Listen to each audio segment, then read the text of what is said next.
আসসালামু আলাইকুম বন্ধুরা, দেখুন আমরা আজকে সবাই হাতে হাতে কাজ করছি। কারণ হচ্ছে আমার নানির আজকে অনেকগুলো খিচুড়ি রান্না করবে পাড়ার লোকেদের বিলানোর জন্য। দেখুন এই যে এদিকে পাতাকপি কাটছে, পেঁয়াজ কাটা শেষ। এই যে বাড়ির আশেপাশে যারা আছে সবাই এসেছে কাজ করার জন্য, সবাই মিলে আমরা কাজ করছি।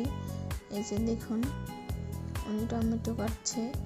সবাই মিলে কাজ করার মজাই অন্যরকম মনে করি আমি।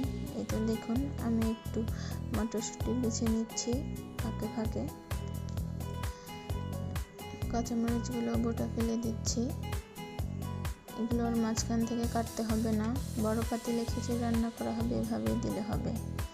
দেখুন আমরা সবাই কাজের ফাঁকে একটু মুড়ি খেয়ে নিচ্ছি, কারণ অনেকেরই খিদে লেগে গেছে সকাল সকাল। মুড়ি খাওয়া শেষ, এখন মুরগি ধুয়ে নিচ্ছি। দেখুন মুরগিগুলো কেটে নিচ্ছি।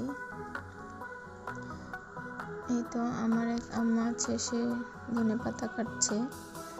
এই তো আরেক আম্মা বুট সিদ্ধ দিছে।